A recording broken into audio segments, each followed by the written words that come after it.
Mirabelle fell over. Really? Is she okay? I don't know. I heard at school she just collapsed during swim class. My daughter, Mirabelle, had suffered from hyperventilation during her swimming lesson and was rushed to the hospital. When I arrived at the hospital, Mirabelle was sound asleep. Seeing her peaceful face, I felt a sigh of relief. Susie! How is Mirabelle? Is she all right? My husband, Sean, had rushed over after hearing the news. She's just settled down and sleeping now. Don't worry, the doctor replied, but his expression was somehow grim. Doctor, please tell me straight. As I urged him, almost scolding, the doctor seemed to make up his mind and asked, "What's your daughter's relationship like with her grandparents?" "What do you mean by that?" "I'm asking if she gets along well with her grandparents," the doctor reiterated. Taken aback by the sudden question, I was at a loss for words. "Hey, stop insulting my folks," Sean said, trembling with anger. I could see the veins on his forehead, signaling his rising anger. "What's wrong with you?" I was surprised at my usually stoic husband's emotional display. "Well then, I'll tell you." The shocking truth that the doctor revealed made me realize my powerlessness as a mother. My name is Susie Nathaniel, a 42-year-old office worker. Currently, I live with my husband Sean, our elementary school daughter Mirabelle, and my in-laws, making us a family of 5. We used to live separately from my in-laws. However, my job pays well but often requires me to work late, especially during busy periods. Sean, being in a managerial position, often prioritizes his job as well. Sean, who was raised by education-focused parents, has always been career-driven, constantly pursuing greater heights. Even after coming home, he would bring work home, a real workaholic. Consequently, both Sean and I often made Mirabelle feel lonely. Having enough income is good, but this way, Mirabelle is suffering. I said with a sigh during one of our discussions, to which Sean proposed an idea. "If you're okay with it, Susie, why don't we live with my parents? They've been asking us to do so for a while now." Sean's father, Anthony, was a longtime employee at a major corporation. And his mother, Emily, was an educator at a prestigious middle school until Sean was born. But Anthony retired early due to a worsening chronic illness. And Emily, after quitting her teaching job, had been supporting the family as a homemaker and recently started part-time work. We, the couple, had been sending a fixed amount of money to my in-laws every month. "I was thinking about renovating our family home into a duplex too. Seems like the perfect opportunity. Yeah, living in a house with a yard would be better for Mirabelle than our current apartment. She can have more freedom. Mirabelle's school would be better surrounded by nature than in the city." Every night, after Mirabelle went to bed, we continued our discussions and then reported our decision to my mother-in-law over the phone. "So, that's the plan. Is that okay with you?" "We're more than happy to have you. In fact, we've been hoping you'd ask." "I'm glad to hear that, Emily. It's a relief." Thus, our two-family cohabitation proceeded at a brisk pace. We renovated the in-laws' house, making the first floor for them and the second floor for our family. We generally didn't enter each other's spaces, but we made sure we could always reach each other by not installing locks on the doors. Even if my husband Sean and I come home late from work, Mirabelle dines with her grandparents on the first floor, so she won't feel lonely anymore. Still, every morning when I leave for work, I can't help but feel a bit guilty towards my in-laws. "Emily, thank you for looking after Mirabelle." While Sean and I are at work, my in-laws always help Mirabelle with her studies. It's no big deal.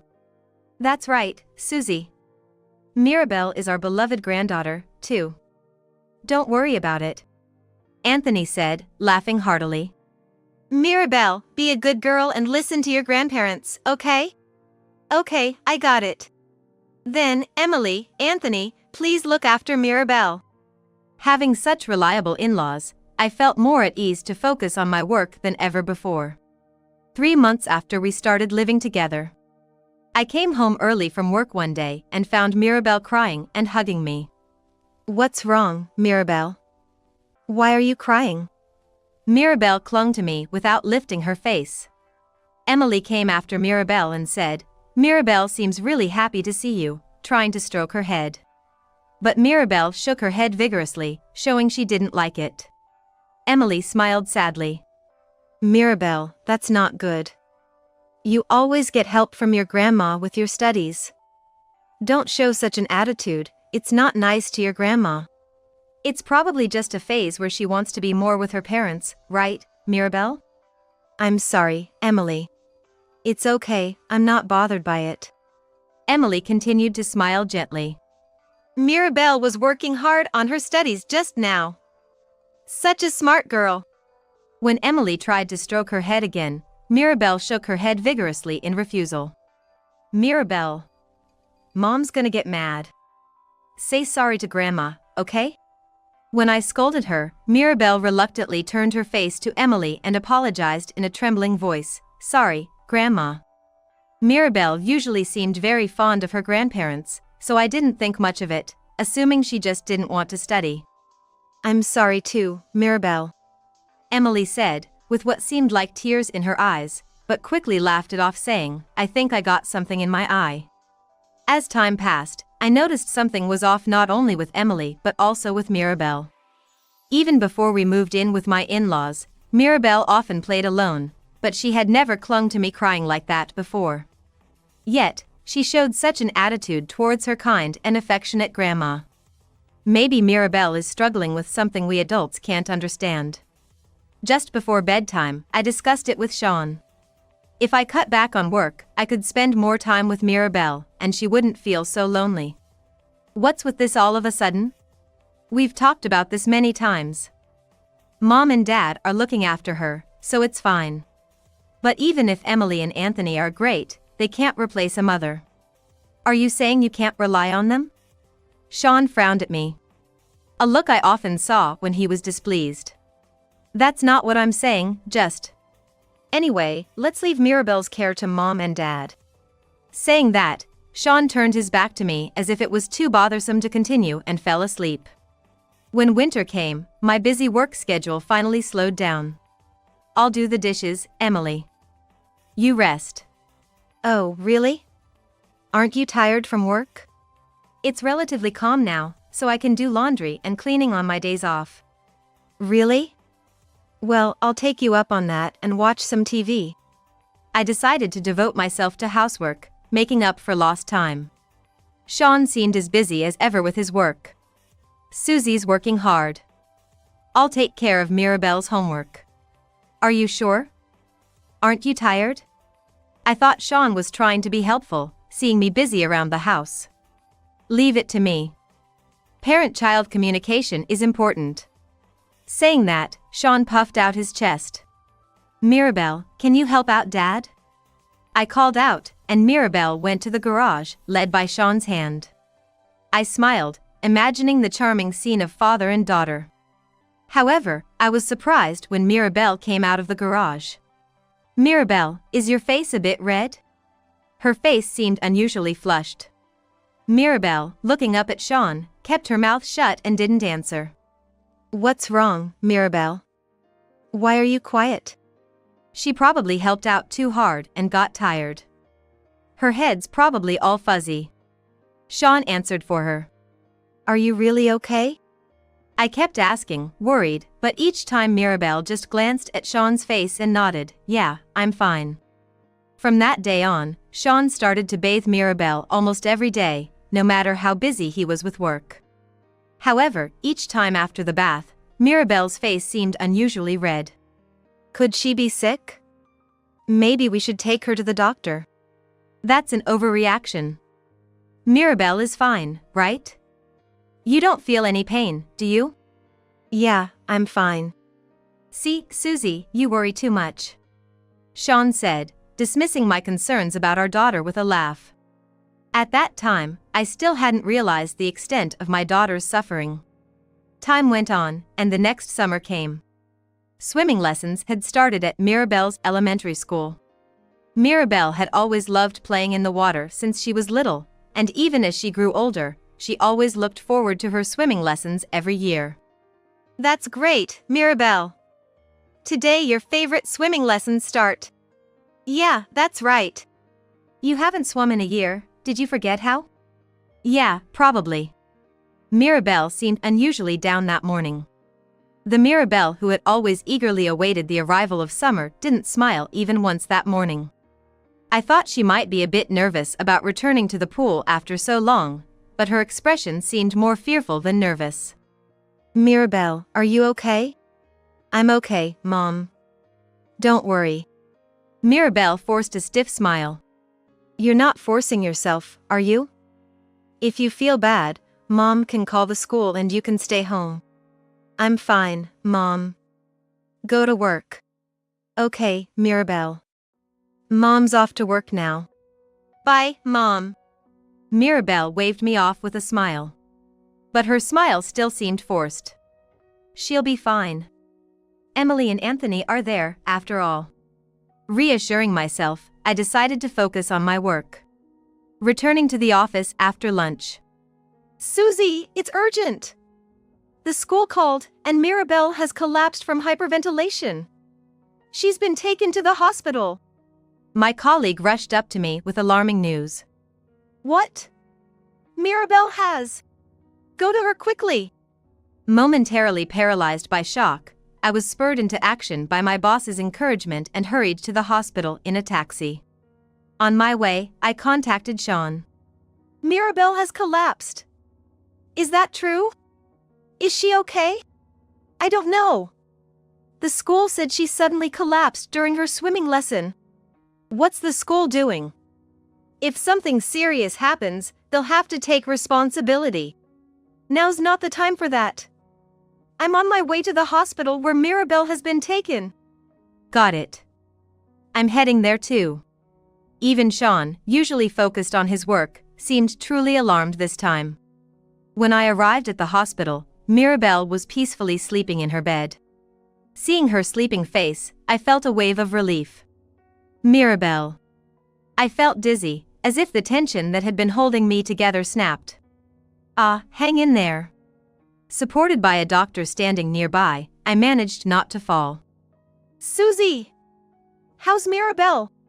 You. Mirabelle is. I tried to answer, but my words were tangled.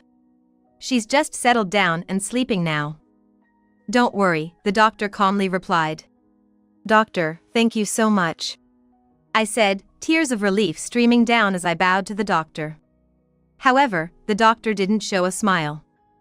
Instead, he looked seriously concerned. Doctor, what is it? Well, actually. The doctor seemed hesitant to speak. Please, tell me clearly. A fear that something serious might have been found in Mirabelle gripped me. How is your daughter's relationship with her grandparents on a daily basis? The doctor asked carefully. What do you mean by that? I couldn't immediately grasp the intent behind his roundabout question. I'm asking if she gets along well with her grandparents. We get along fine. But why do you ask? I understood the question but couldn't comprehend why the doctor would be interested in that. What could possibly be going on between Mirabelle and her grandparents? A nameless fear was rising in me. As I struggled to respond, Sean, who was behind me, tremblingly said, Hey, what are you trying to say? I could see the anger building in him from the veins on his forehead. What's wrong, Sean? I felt something unusual in Sean's behavior, as he rarely showed his emotions like this. Stop insulting my parents. I'm not trying to insult anyone. I just want to confirm the facts. The doctor replied, trying to calm an infuriated Sean who was about to lash out. My parents care about Mirabelle a lot. Stop making baseless accusations. If you insult my parents anymore, I'll sue you. Sean, calm down a bit. How can I be calm when my parents are being insulted? Doctor, what was the purpose of your earlier question? The doctor sighed deeply, looking troubled. Well, let me explain. He then detailed the circumstances of Mirabelle's arrival at the hospital. She had suddenly experienced hyperventilation while getting ready for her swimming lesson and was brought in by an ambulance. I knew this much from what the school had told me. But the problem was what happened after that. When Mirabelle arrived at the hospital, despite her erratic breathing, she seemed desperate to say something. While the doctor was treating her, he leaned in to listen as she repeatedly apologized. "Sorry, Grandma." "Sorry, Grandpa," in a semi-conscious state. It's highly unusual for a child to apologize to her grandparents like this in such a distressing situation. It suggests a significant experience. What exactly has been going on between your daughter and her grandparents? I was taken aback by such a sudden question. It was completely unexpected to me. "Doctor, I don't understand what you're trying to say." My question was directed not at the doctor but at Sean, who seemed even less composed than I was. "What's with that look? Sean, do you know something?" His odd behavior made me certain that he was hiding something. "I don't know anything. This doctor is talking nonsense. There's no way my parents would do anything terrible to Mirabelle." Sean, who had been angry just moments ago, suddenly burst into laughter. As if trying to hide something from me. "It's not nonsense. I'm just stating the facts. Moreover, I have never said that your parents did something terrible to your daughter. All right, I'll be clear. I believe there's a possibility that your daughter has been suffering at the hands of her grandparents. That's why I've already contacted Child Protective Services. Don't do such things on your own. As a doctor, it's my duty to contact relevant authorities if there's any suspicion." The doctor stood firm in his response. Mirabelle woke up, perhaps disturbed by the adults' heated discussion. "Mom?" "Mirabelle, you're awake. Good." I rushed to her and hugged her tightly as she sat up. "You can take her home today," the doctor said, to which Sean responded, "Of course. I can't leave her with this nonsense, doctor." "Let's go home, Mirabelle." He grabbed Mirabelle's hand, trying to make her walk forcefully. "Don't touch her." Without thinking, I pulled Mirabelle's hand away from Sean. A tense atmosphere developed between Sean and me, but my primary concern at that moment was for Mirabelle's well-being. In the taxi on the way home, Sean continued to grumble, "That doctor is just lying, trying to make my parents look bad." I couldn't take his words seriously and remained silent. "What's wrong? Do you suspect my parents too?" "It's not that, but..." "Mirabelle, Grandma and Grandpa didn't do anything bad to you, right?" "No. They didn't." "See? Mirabelle says nothing bad happened to her. That doctor was just talking nonsense." I could tell that Mirabelle's response wasn't voluntary. She was clearly coerced by Sean's domineering attitude. Seeing Mirabelle's frightened face, I began to wonder what might have happened between her and my in-laws. Something terrible and frightening must have happened to Mirabelle, something she couldn't even tell me about, something serious. Enough for the doctor to contact Child Protective Services. But confronting them directly would only lead to denial. And there was no proof of any mistreatment by the grandparents. "Hey, are you listening?" Startled by Sean's shout, I snapped back to reality. "Sorry, did you say something?" "Don't make me repeat myself. If the people from Child Protective Services come, don't let them in." "Why not? If there's nothing to hide, why not let them in and show them there's nothing wrong?" I argued, though I knew it was futile. "What about the rumors in the neighborhood? Think about how it'll affect my career." Sean had always been on a smooth path as an elite, from childhood to his professional life, without ever experiencing failure. He is a man of great pride, is probably more afraid of getting a bad reputation than anything else. Is that pride something he must protect more than his daughter? Lost in thought, my gaze fell on the taxi's dashboard camera. That's it. I remembered something I had forgotten to tell Sean and my in-laws. The next day, I pretended everything was normal with them, submitted a leave request at work, and spent some time at a friend's house. I waited near Mirabelle's school until she finished for the day. "Mirabelle! Over here!" Mirabelle looked surprised, but also somewhat relieved to see me. "Mom, what's happening?" "I'll explain later. For now, let's catch a flight together." We then took a bus to the airport and flew to my hometown, where my parents lived. That night and into the early morning, Sean called me repeatedly. Eventually, finding it too annoying, I reluctantly answered the phone. What's this about? Where have you taken Mirabelle? To a safe place, out of your reach. What? Don't joke around. Just come back and explain properly. I have no intention of coming back. An explanation over the phone is enough. Then at least return Mirabelle to us. Sean's voice was raging through the phone. I calmly replied, I refuse. Why not? What are you saying we did to her? If you don't remember, I'll tell you. You guys were repeatedly doing things that Mirabelle didn't like every day. My suppressed anger exploded.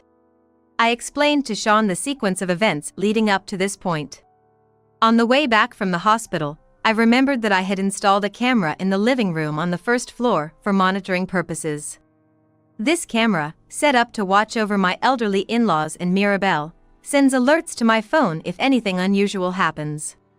It was set up in the in-laws' living space on the first floor, where Mirabelle could freely come and go when Sean and I were not home. It was soon after we started living together. Emily began forcing Mirabelle to do dishes and clean.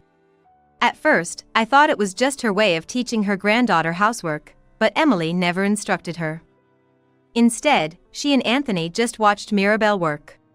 Mirabelle completed her tasks without a word of complaint. But then, after finishing, Emily stopped Mirabelle from returning upstairs, saying in a strangely sad voice, "Next, please clean the bathroom." But I have homework. I'm sorry, but please do as you're told. If you can't, we can't let you stay in this house. So please, do as you're told, okay? It's for your own good. With that, Emily grabbed Mirabelle's wrist, trying to drag her outside. Please, just listen, Mirabelle. The surveillance camera, despite some static, captured audio clearly, including Emily's voice. Strangely, she sounded sad while giving orders. Grandpa, help me! Anthony did nothing to intervene, just quietly watched the situation unfold. This unbelievable reality unfolding in the footage left me speechless. The abuse from my in-laws towards Mirabelle appeared to continue almost daily when I wasn't home. I couldn't believe my in-laws were doing such things behind my back. I couldn't believe that. I told Sean about the abuse but didn't mention the surveillance camera. Misunderstanding, Sean angrily retorted, Mirabelle. After all the discipline we gave her, she talked? Wasn't it enough? So, you were the root of all this? What? I only mentioned the grandparents' behavior, not that you were involved. You tricked me. That's despicable. Which is worse, tricking someone or doing such things to a little girl? I remembered the days Sean took Mirabelle to garage. I also know what you were doing to Mirabelle in the garage. I didn't have solid proof, but I decided to test the waters. It was education.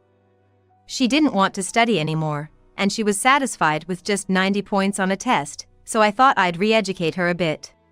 Re-educate? How can you even say that? Mirabelle is terrified.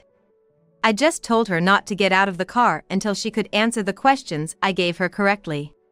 Sean unwittingly revealed the truth. You were really angry at the hospital when the doctor asked about Mirabelle's relationship with your parents. But it wasn't because you were protecting your parents. You were afraid that they would find out that you forced them to do something they didn't want to do. You refused Child Protective Services involvement for that reason, didn't you? The surveillance camera footage had recorded Sean threatening his parents. It was clear they weren't mistreating Mirabelle willingly. Mirabelle's face was always red after coming out of the garage because Sean wouldn't let her out for a long time. The traumatic experience of the garage probably made Mirabelle extremely reluctant to go near water. Then, on the day of the swimming lesson at school, Mirabelle's mere attempt to enter the pool brought back the painful experience and caused her to hyperventilate. Because of you, she can't even enter the pool she loves. So what? You don't understand how I feel. I don't even want to know. My father was an elite employee, and my mother was a respected educator. Compared to them, I was always ridiculed for the slightest drop in my grades when I was a child. I didn't want to feel that misery again. That's why I was strict with Mirabelle, to ensure she didn't go through the same. That's education. Saying that, Sean burst into a sinister laugh. When my father had to retire early due to illness and they came to me for financial help, I was inwardly thrilled. I thought I had finally turned the tables on them. I told them I'd support them financially, but in return, they had to discipline Mirabelle strictly. That was my condition for agreeing to live together. Hearing Sean's twisted inner thoughts sent chills down my spine. I recorded this phone call. And it's not just that. The surveillance camera has recorded you threatening your parents, both in action and voice. I'm going to use this evidence to protect Mirabelle. You're finished. Wait. We can talk this out. Sean started to panic at the end, but I had nothing more to say to him. I hung up the phone and blocked his number. I took the surveillance footage, the phone recording, and the medical report from the hospital to the police and Child Protective Services. This is serious. The video and audio clearly present the evidence, said the responding officer, promising immediate action. Later, I was shocked by a new revelation from Mirabelle. When I asked her why she hadn't confided in me earlier, she tearfully replied, "Dad said if I didn't behave, he'd make you, Mom, who's always busy with work, go through the same." I didn't want Mom to suffer. She had always been threatened by her own father. And to protect me, she had to keep her fears and insecurities bottled up inside her still young heart. I could not believe that she was trying to protect me, her mother, even though she herself must have suffered the most. I couldn't help but notice my daughter's pain. Am I still a mother? Cursing myself for being so unworthy, I hugged my daughter tightly as she sobbed. I'm sorry, Mirabelle. Mom was wrong. It's not your fault, Mom. You saved me. Feeling the warmth of her voice, I couldn't stop my tears. Of course, I did. I'm always on your side, Mirabelle. No matter what happens, I won't let you face it alone. I love you and will always protect you. I vowed to never let her experience such sadness again. In the end, Sean was arrested for abuse based on the doctor's report and the recording of our phone call, but my in-laws were shown leniency due to their circumstances. One day, after some time had passed, my gaunt-looking in-laws visited my parents' house. We're so sorry, Susie. Mirabelle. It's too late for apologies now, but we're truly sorry. We knew it was wrong but couldn't refuse Sean's demands. We're terrible parents. Please, lift your heads. Dad, Mom. The surveillance footage shows you were forced by Sean to do those things to Mirabelle. Honestly, I had feelings of blaming them. But blaming them wouldn't change anything. Perhaps sensing my feelings, Anthony kneeled. Despite his painful legs, twisting his face as he bent down. Even if we were coerced, what we did to our dear granddaughter can't be undone. We're not looking for forgiveness. We just wanted to apologize to you and Mirabelle. Maybe we just wanted to ease our own guilt. Mirabelle ran up and gently stroked their backs. Grandpa, Grandma. I'm not angry. Thank you for tutoring me. Their tears fell, and they couldn't look up at their granddaughter, as if saying they didn't deserve to face her. Mirabelle told them, "You can come to see us any time," but they never showed up again. 5 years have passed, and Mirabelle is now a middle schooler. She and I are living under the watchful eyes of my parents. I've explained the situation to my company and switched to mostly remote work. If Sean shows up, the local police will handle it, but I still can't shake off the anxiety. I've attended self-defense seminars and stocked up on security gadgets, fortifying our home's defenses. I'm vigilant about Mirabelle's safety, always accompanying her to and from school. She's gradually regaining her smile. Recently, she's taken to helping my dad with his gardening hobby. Grandpa, look at this huge potato we harvested. Wow, that's a big one. Mirabelle, how about making stew with Mom tonight? Okay, let's do that. My parents seem rejuvenated, both in spirit and appearance, since living with Mirabelle. Just as she tried to protect me, I'm now determined to protect her with all my might. I thought as I gazed at Mirabelle's carefree smile.